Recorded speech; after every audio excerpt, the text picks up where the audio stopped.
Clondalkin in Dublin. I've always had a passion for business. I remember my first experience as an entrepreneur was as a 10-year-old. South Dublin County Council created a beautiful calendar made up of oil canvas paintings of the landscape, and they were giving them away for free. So I took a box of 500 and sold them door to door for a tenner. Needless to say, they didn't give them away for free the next year. And I've also always had a very strong social conscience, which I probably got growing up in Clondalkin as well, and quite frequently being surrounded by very stark social inequalities. Half of my sixth year class, less than half, went on to further education.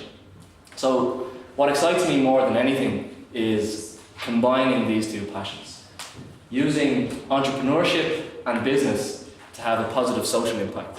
And if we think about it, my generation is probably the most educated and well-equipped generation in human history.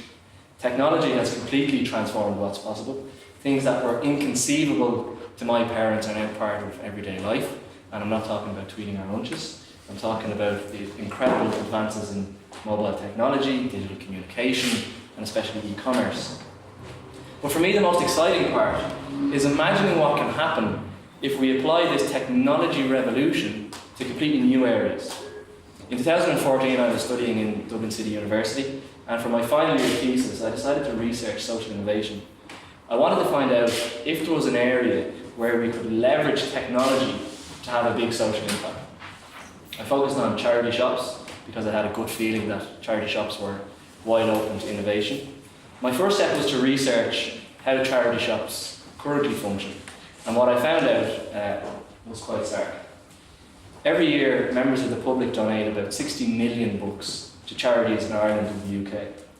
Charities get so many books that it's almost impossible to sell or even price them. So they shred them. Millions of books are shredded every year. But given the sheer volume they receive, is this really surprising? Can we expect charities to sell 60 million books a year? We can't really, can we? Or can we? That was the next question I tried to answer. To answer the question, I partnered with the NCBI, Ireland's second largest charity retailer. We wanted to find out if we could sell this volume online. The NCBI, the National Council for the Blind, have 74 shops across Ireland. So we partnered with them, and I also brought in a professional software engineer and established a board of advisors. Since August, we've processed more than 20,000 books and tried to sell them on Amazon. Now, even though Amazon is a competitive market, a competitive place to sell, our results so far have been positive. The books we processed are worth €300 as recycling materials, but we've managed to completely transform their book business by selling their books online. Our €300 of what was going to be shredded paper is now worth €13,000. Now, I know what some of you might be thinking, great, nice piece of research, but you actually haven't solved the problem. There's no way charities are going to be able to value and sell 60 million books. The volume and the man hours required are too big, right? Well, 10 years ago you would have been right.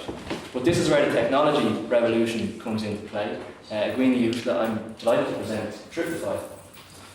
Thriftify is a mobile and web application that enables charity shop volunteers and managers to value and sell books online in a matter of nanoseconds. We've taken a hugely complex process of valuation, pricing, and uploading for sale. We've written thousands of lines of code, and we've put all that complexity into 2 easy steps: scan a barcode and select a quality. The software works by using the book's ISBN number to communicate with Amazon. From Amazon, we're able to get all the info we need for our algorithm to price the book and then upload it for sale. So pretty complicated, but on the user side, all they see is scan a barcode and input the quality and post the book when it sells. This is version 1 of our solution. By September, we're hoping to roll it out to the National Council for the Blind 74 shops. If our test trading results stay the same, we should be generating an additional €250,000 for the National Council for the Blind. And when we scale this up to the entire Irish and UK market, the number is €50 million in additional revenues for Irish and UK charities. And this is just on books. Once we've cracked books, we want to move into CDs, DVDs, and electronics and other items. We want to become the online marketplace for charity retail. We want to build something that's capable of earning millions for charity. We want to reach a scale where we're impacting the lives of thousands of people. And we want to prove that incredible and amazing things can happen when we apply technology to new areas. But to achieve that vision, we do need some help to write the code, design the algorithms, build the systems and upgrade the software. We're in the process of raising €80,000. We're a bit of the way there. But we really believe that this is an opportunity, a once-in-a-lifetime opportunity, to be part of a social innovation that's going to have an enormous social impact. Not only can we help charities make a lot more money, but we can also keep our literature, the history and the cultural side of books alive. As Walt Disney said, there's more treasure in books than in all the pirates' loot on Treasure Island. Help us find that treasure. Rónán.